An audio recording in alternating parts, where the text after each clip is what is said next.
All right, I'm at the Aspen Grove Trailhead for Mount Timpanogos, and this is a hike to Stewart Falls, which is a famous waterfall. And I did not think there would be this many people here, but since the snow finally cleared up, it's a busy time on a Saturday. So beware, especially in the summer, it gets really busy on the weekends and it's hard to find a parking spot. The fee for 3 days is $6. You can pay by cash or online. For the most part, this is a pretty easy trail. I'll show you the hard spots, or the steeper spots I should say. They're not really hard.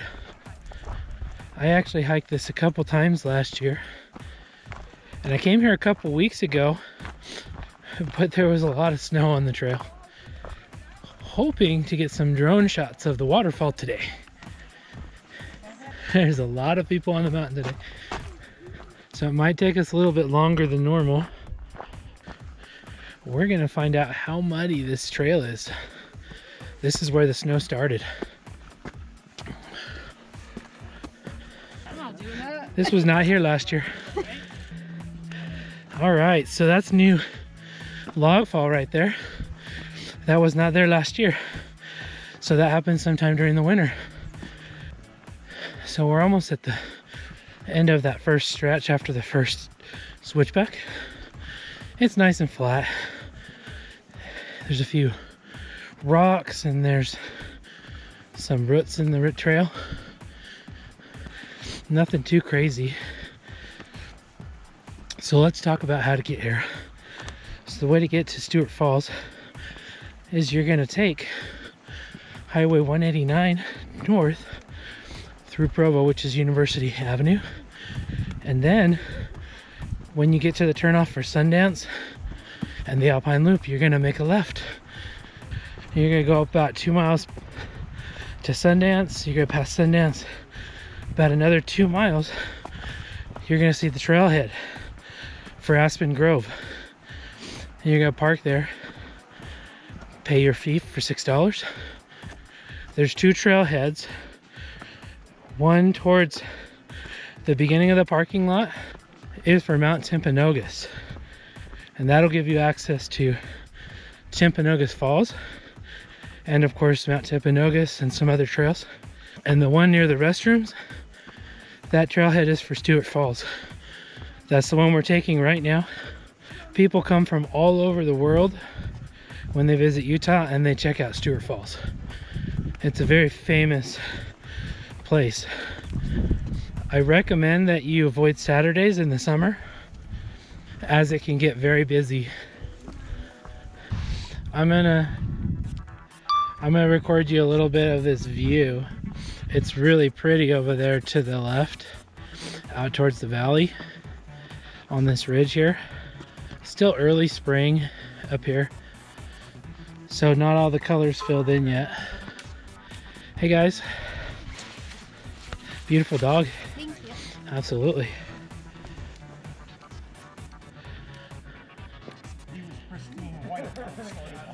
The dog was? Yeah, no, I'm kidding. I was like, wow, he's been playing. It wouldn't surprise me. Isn't that cool? Yeah, so I actually film for YouTube. I do full trail tours and stuff. Yeah. You know what's cool is that? Absolutely. That's got my QR code and everything and my logo. Oh, cool. Isn't that cool? Because the camera holds it stationary. Have you played with it at all? No, look at that So you though. film this to show people what a trail's like? Yeah.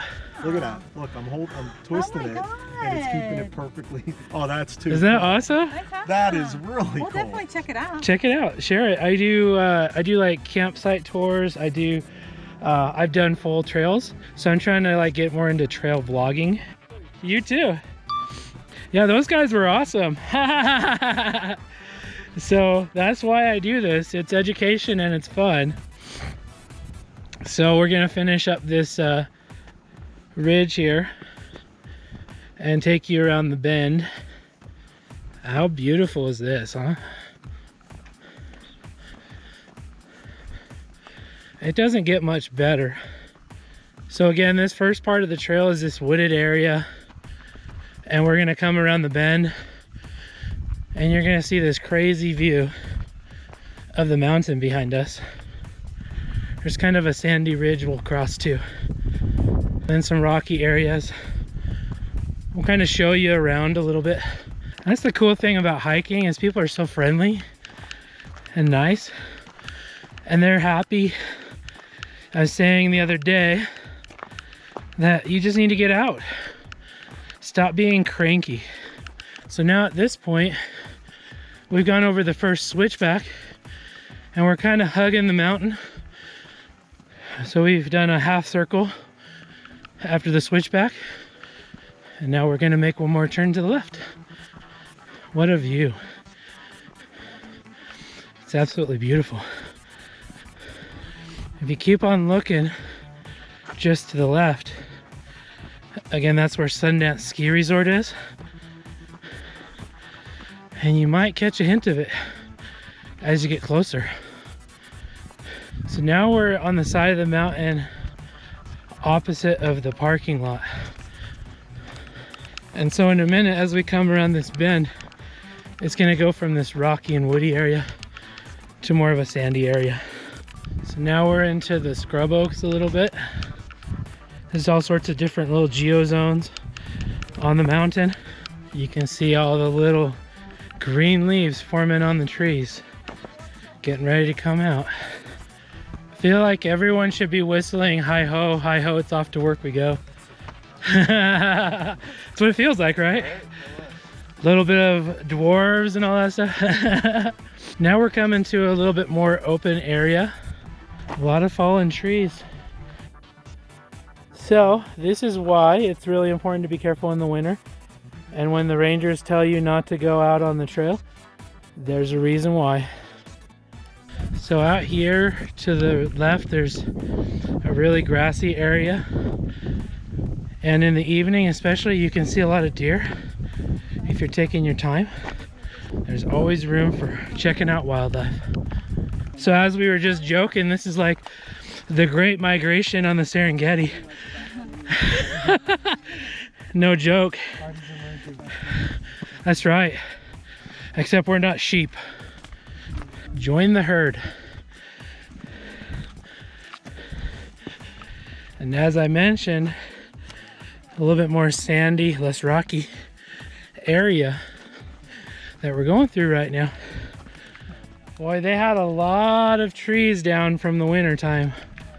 Look at all these. More avalanche stuff going on here. It was not like that last year again. This is probably how meadows form when the trees start dying out and the grass comes in.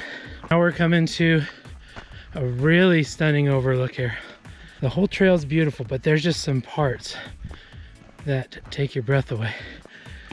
There you go, off in the distance is Sundance Ski Resort, folks. It is closed for the season, but they often open the lifts up during the summer and you can ride mountain bikes or just go for a picnic at the top. I've done it, it's really fun. So that ridge to the right of us is blocking our view of the valley where the falls is. So we're getting like actually fairly close. And we're gonna get into the really rocky patches and the part that you just really need to be careful if you're mobility impaired or like little kids. Take your time. If it's rainy or stormy or windy, you probably don't want to go. Just be aware of your environment to be safe. Also, another thing that happens to a lot of people, this is not the kind of trail you want to get stuck on after sundown.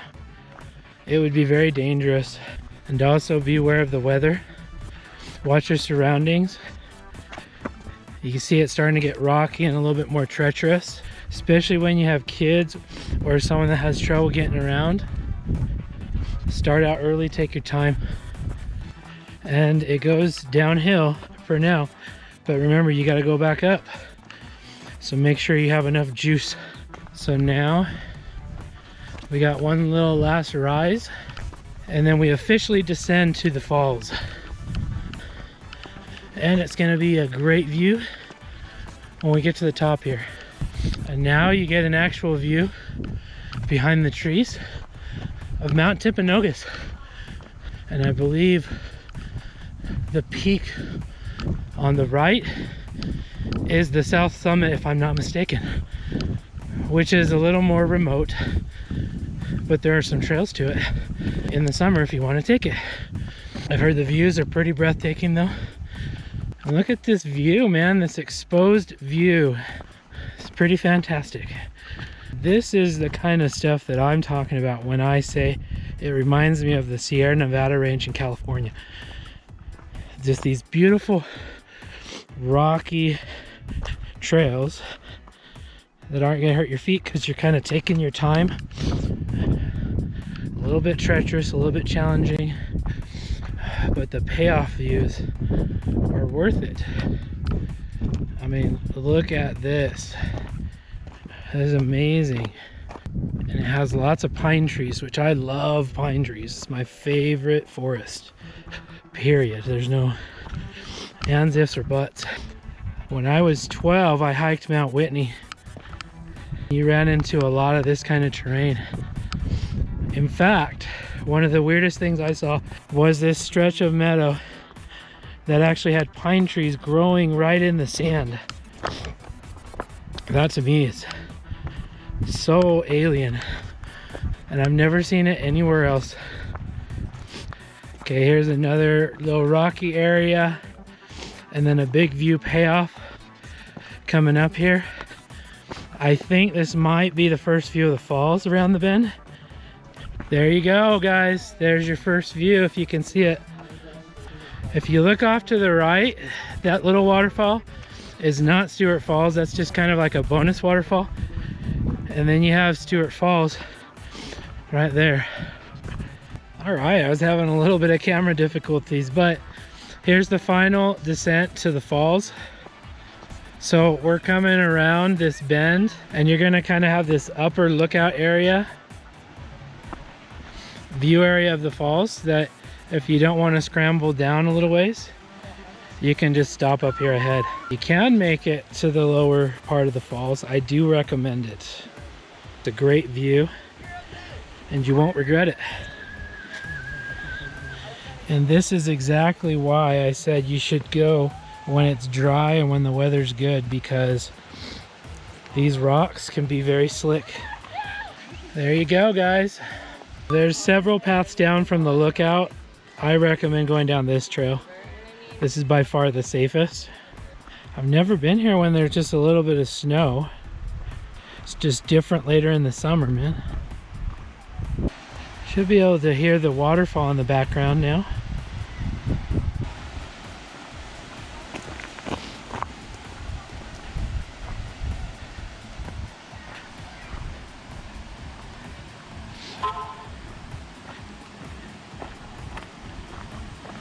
And here's the river.